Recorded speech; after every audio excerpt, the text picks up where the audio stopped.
Dracula est-il un mythe difficile à adapter au cinéma? Le roman de Bram Stoker a connu une foultitude de longs métrages plus ou moins réussis. Celui de Luc Besson confirme que c'est pas facile à chaque fois. Ce Dracula n'est ni un drame romantico-tragique, ni un long métrage fantastique et horrifique, ni un thriller haletant, et c'est bien ça le problème. Racontez-moi votre histoire. Une histoire.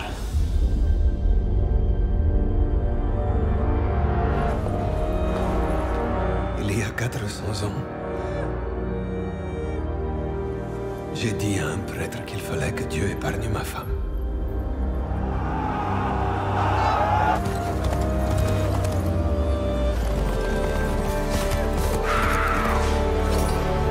Il n'en a rien fait.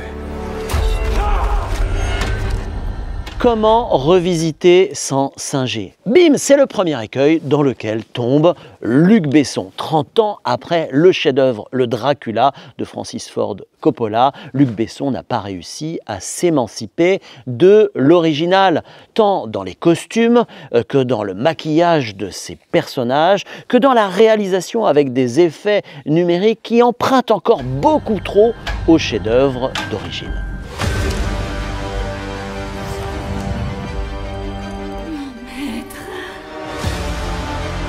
Il cherche sa bien-aimée depuis plus de 400 ans. Il est là pour retrouver sa princesse.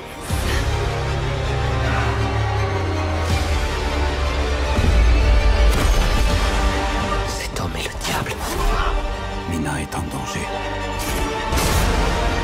Repentez-vous pour le salut de votre âme. C'est elle le salut de mon âme.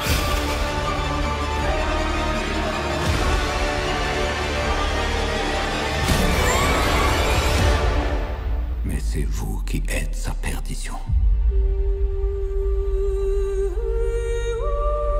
Deuxième écueil dans lequel tombe Luc Besson avec son Dracula, c'est réécrire, réinventer. Mais pourquoi? D'abord, Christophe Waltz, qui joue un prêtre enquêteur, n'est pas le Van Helsing d'origine, le savant un peu fou et truculent, même s'il joue très bien son rôle. Pourquoi en avoir fait un curé tout simple?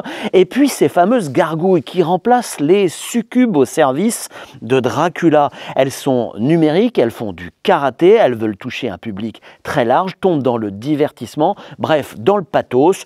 Pourquoi avoir remplacé ces personnages pourtant centraux et subversifs dans ce nouveau long métrage? Luc Besson, c'est un peu le Benjamin Button du cinéma français, si vous avez la référence cinématographique. Il a commencé sa carrière plutôt jeune avec des longs métrages plutôt mûrs. On pense à Nikita, Le Grand Bleu, Le Cinquième Élément ou encore le chef-d'œuvre Léon. Et puis, il a voulu rajeunir ses spectateurs avec des films plus grand public. On pense à Arthur et les Minimoys, à Lucie. Il a produit aussi l'ensemble des films Taken ou Le Transporteur. Des longs métrages plus ou moins réussis. Ce que l'on peut dire avec ce Dracula, c'est que cette fois-ci, il s'y est cassé les incisives.